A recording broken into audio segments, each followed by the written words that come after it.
Hello and welcome everybody who is new to my channel. Welcome back. For those returning, appreciate your viewership. I'm going to apologize ahead of time of any sniffling I have.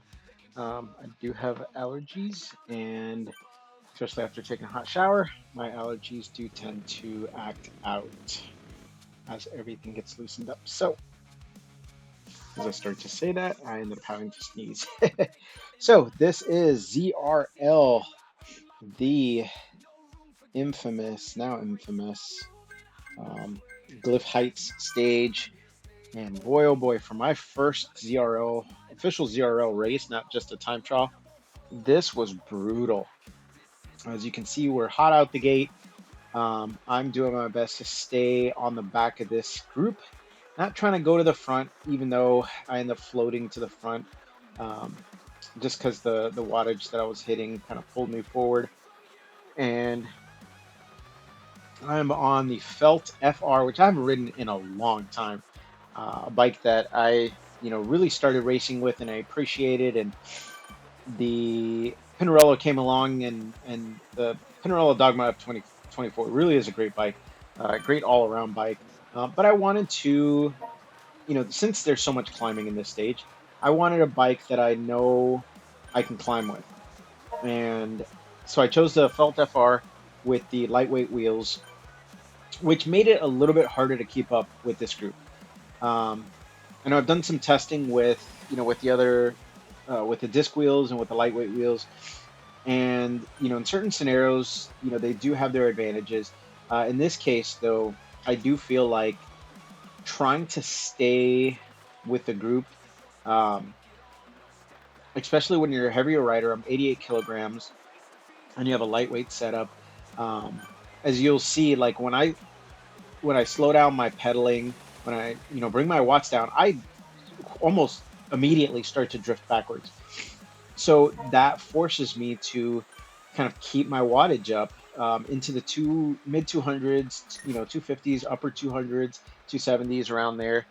And that drained a lot of energy out of me. I used the same strategy or similar strategy as I did in yesterday's race in the community race, where I ended up eating about 100 grams or so of candy corn to help give me some instant energy while I'm riding. And I timed it so that way my glucose spike should have hit about an hour, a little less than an hour in, or maybe not an hour in, probably like 30, 40 minutes into the race, which would have put me somewhere on the grade. That was kind of my expectation, is, within half an hour I should be on the grade. Generally the second half of the grade, it takes me about 15 minutes or so, 10, 15 minutes to get to the top. And so I figured that would be where I needed it the most. And so that was the strategy I went with today. I was looking to, use whatever I can to stay, because this was a much different race than the typical Monday night races that I do, and the category races that I do. This was a lot harder. This group was a lot stronger, and these guys were not playing. And so again, trying to stay in the draft as much as possible. Again, notice that my Zwift sauce didn't record. I'm gonna have to change that. So you can't see it, but I was doing my best to stay in the draft. And even though I was getting like, where I'm at right now, I was getting like 80, 100 watts of savings supposedly from the draft, but I at times was still pushing really hard to stay there. And so here we go, the start of the mine climb, which again, the mine, it's a combo, is probably my favorite climbs. I do feel like I'm better suited for these climbs because of the fact that, there's short, short, not really hard, but short bursts of, climb, and then you have a little bit of a false flat where you can rest a little bit and then climb again, and that kind of stair stepping type of pattern. And so as I'm going up the climb here, I'm trying to keep my watts in the 300 range. And I saw that I definitely pushed a lot harder in the beginning than I should have. And so that's part of the reason why I used a feather there, because I was in the mid 300s, low 400s, and I'm thinking like I need to save some energy for the grade. Like so I backed it on down. I'm trying to stay within that 300 range, which is also why I let the group just kind of keep going ahead. I saw that JD was, right there, right there in front of me when I caught up. So my focus was just let me stay with JD, you know, especially now that I'm sporting the same, same team name. Not obviously he's got a different jersey than I do. Definitely like his jersey, but I like mine too. I like the new dirt jersey. And so, you know, thinking, hey, he's, we're on the same team, and might as well do my best to keep up with him. But as I get to the top of the mine, I was hurt. My quads were hurting, and so I thought about changing my seat position before the race, lifting it up a little bit because I know I need to go up on my seat about a centimeter or so in order to alleviate some of the pressure off my quads. But I didn't, because you don't make those kind of changes before a race, and so my quads were hurting. So getting onto it's a climb here. These two guys end up passing me, and I'm thinking the whole time, like, you know what? It's all right. They're passing me, but I'm a better climber. I can, I'll catch them on the climb. I will overtake them on the climb, and I'll be fine.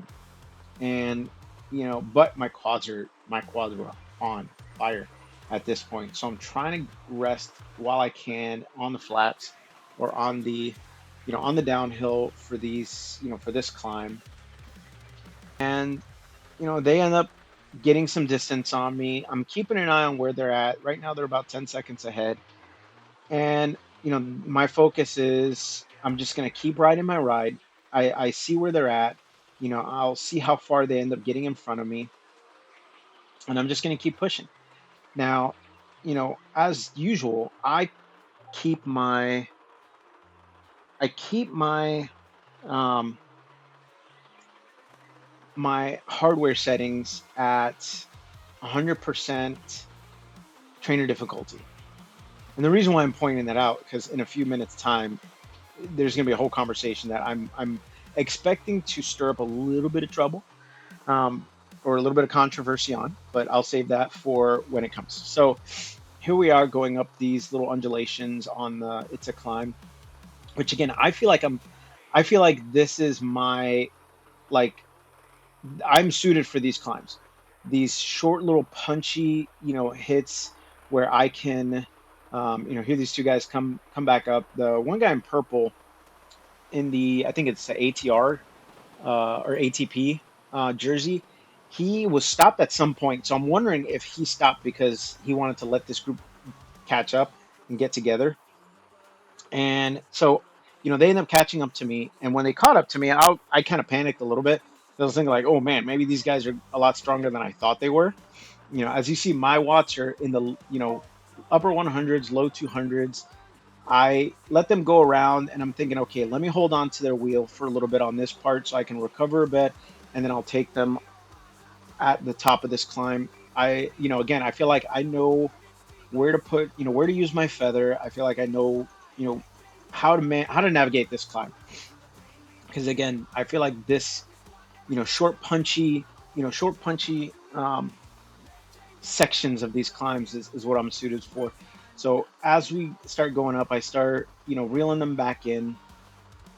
And my hope is, I make it to the top with them. Obviously they pull ahead a little bit because at this point, my quads are screaming at me. And so they pull ahead, and my focus here was let me recover, trying to get some more electrolytes in, trying to drink whatever I have on me. I had several different things with me that I'm trying to drink and get down and trying to recover, because the grade, especially the top half of the grade, the bottom half I can fly up it. I think my best time on the bottom half was like less than 5 minutes, or right around 5 minutes. But the second half is brutal. And if you've done the grade, you know how it is. So this first part, my focus was let me not go out hard.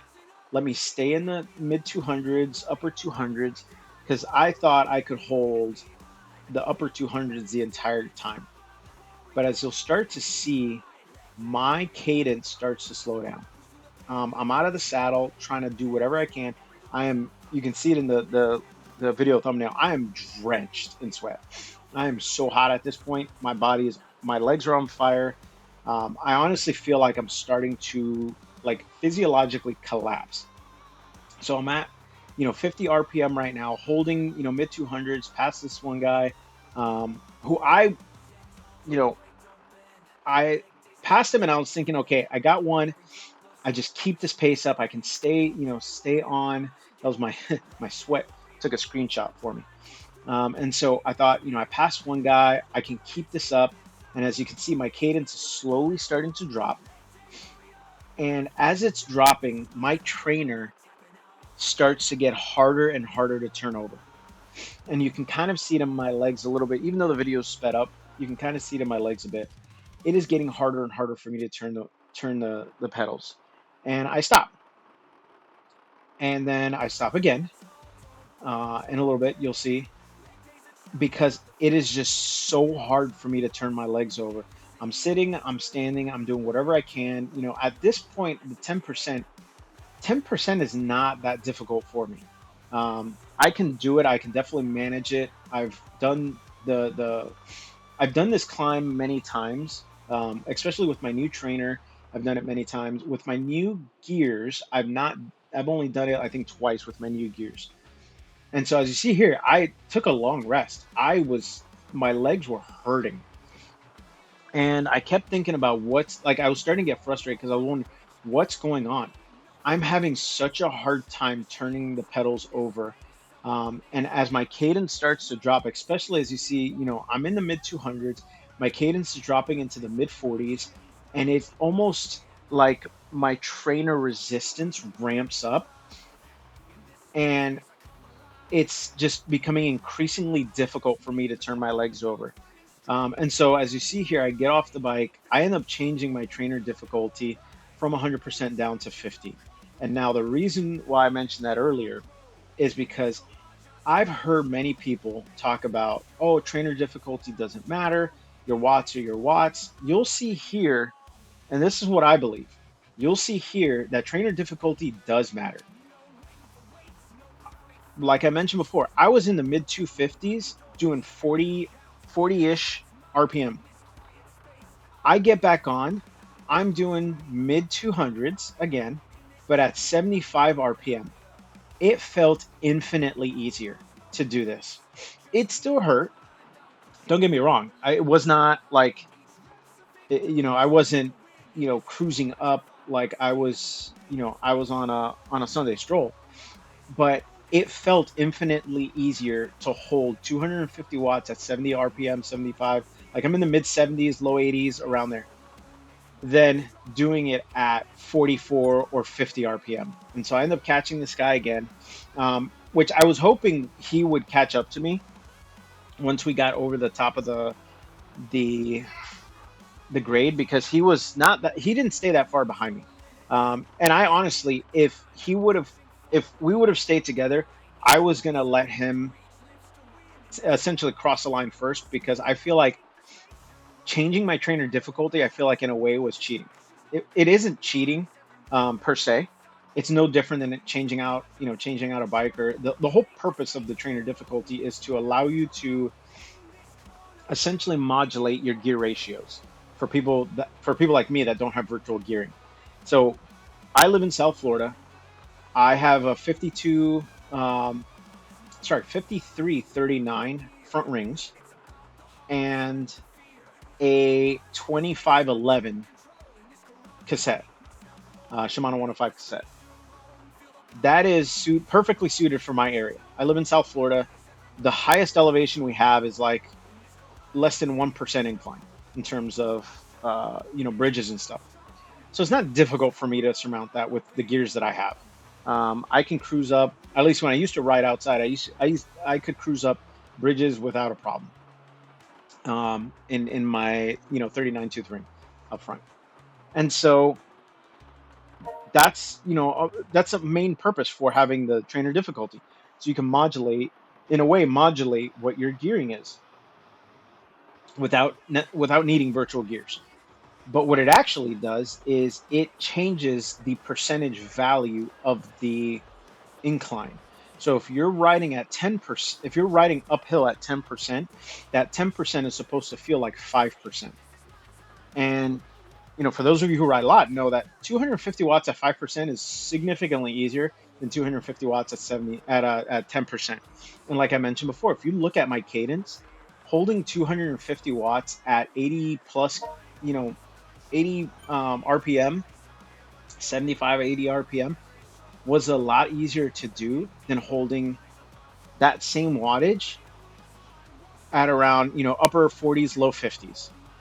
So I know some people race with trainer difficulty off. I know some people race with it at 50%. I'm not saying you're wrong for doing it. That's not at all what I'm saying. I'm saying for me, I think that definitely gave me an advantage to finishing this race. I don't think I would have gotten up the grade had I have not done that. I would have most likely stayed, dead last and probably quit on the grade had I have not done that because I was in so much pain and my trainer felt like it was just seizing up on me. It was so tight. Now I am planning on looking into seeing why that was happening because I do feel like maybe there's a mode similar to EGR where the trainer increases its difficulty in order to kind of force the resistance. So I do need to look into that. But outside of that, you know, I do plan on, riding at 100% when I do ride. Um, I did initially think about changing my trainer difficulty before the race to, to 50% or 70% because of the fact that I knew this was going to be a lot of climbing and um, that would essentially allow me to have a bigger gear ratio than what I have now. But I was like, you know what? I've done it before. I've done these climbs before. I literally did the Epic KOM last week, almost a week ago now. And while it hurt and I had to stop, once or twice, I still did it. So it's not like I can't do it. It's racing it and then having to climb the grade after the Maya. It's a climb, which in a way is a lot harder than just doing the grade itself. I just could not. I could not make it to the top if had I have not done that. Um, and like I said earlier, I don't think that's cheating. I think that just that's no different than swapping out a bike. Um, while you're like what the pros do when it comes to like time trial. Sometimes they'll swap out a time trial bike to a climbing bike. If they got a steep climb at the end.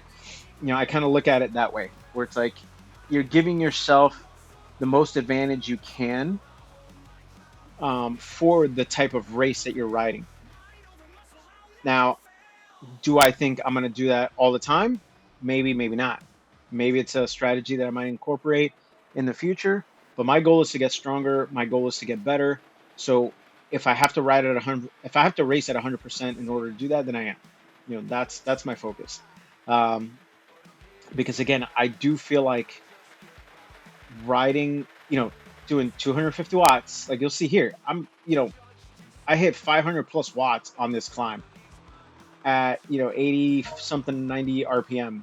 I would have not at 100% gradient. I would have stalled out almost at the top of that, and I wouldn't have I would have been able to get over it, but I would have been slugging it at 20 30 RPM or less versus what I did.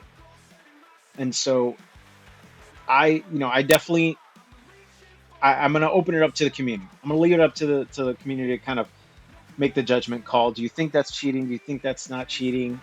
This is obviously how the game is built and designed. So it's the function it's built-in functionality. It's not like I'm you know uh, adding a feature that doesn't exist or whatnot. I had to grab my headphones there because my AirPods died on me. But so I looked at it as like I don't like doing that. I look at that as I don't look at it as an integrity issue, but I look at it as like I should have been able to get to the top of the grade without having to do that. And so in my mind, it's kind of a failure of my own performance, which is just an opportunity to grow. It's an opportunity to improve. So, here we are at the end of this, part of the stage, getting into basically getting into the rest of it. I'm gonna pause here and then fast forward um, to the start of, or fast forward out of here because it's just me the whole rest of the way.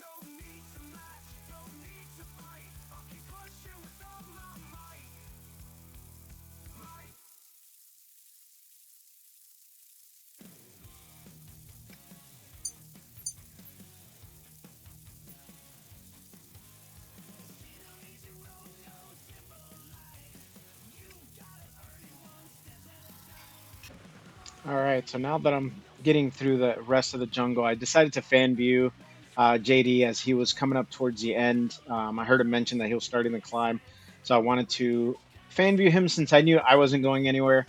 The guys that were in front of me were, 30 plus seconds ahead of me. The guys behind me were 30 plus seconds behind. So I was kind of in that valley of despair, so to speak. And I decided to fan view JD because I knew he was close to the end, and I wanted to support him, cheer him on. And as you can see here, he overtook a handful of people there at the very end, which was obviously exciting for me to see because even though I was spinning my legs and didn't know what was going on with my avatar, I got to see him, overtake a few people and cross that finish line in 40, I think 40 something place, which was an awesome result for him because we were both talking about it, like we were struggling. So here I am on my ascent to the through the Mayan climb. I didn't realize this at the time, but as I was fan viewing him, my avatar caught up within a few seconds of the guys in front of me, and so I don't know how that happened, because obviously I wasn't paying attention to my own rider. And so as I passed those two guys, I got excited, and again, I'm pushing upper 200s in at 70 something RPM and just feeling like I could cruise up this climb. So that's what I did. I was, obviously my quads were hurting, my calves were my the inside muscle of my calves were trying to cramp up this whole time on this climb, and I was doing my best to kind of ignore them and not flex my calf muscle that much so that way they wouldn't actually cramp. But I'm trying to do my best to hold mid 200s here, and thinking, here we go, here's the end of it. If there's someone else I could catch, I will. So I'm looking at who's in front of me, how far they are in front of me. I see the guys behind me are slowly starting to fall back, and you know because I fell so far behind and then caught up a few extra places, I was happy. I was definitely happy with my result. Not being dead last was exciting for me, especially since this was a lot harder than I thought. This group was a lot harder, a lot stronger than our normal Monday rides. So here we go at the very end. I just kind of cruised it. I thought the guy behind me was going to catch up, but he ended up not catching up at the end. So I just left it where it's at. Came across the line in 60th place, which was exciting for me. I'll post up the Zwift Power results here so you can check it out. And again, thank you for your support. I hope to do many more of these races and represent Team Dirt, specifically Team Dirty Watts, in future races to come. So appreciate you guys and see you on the next ride.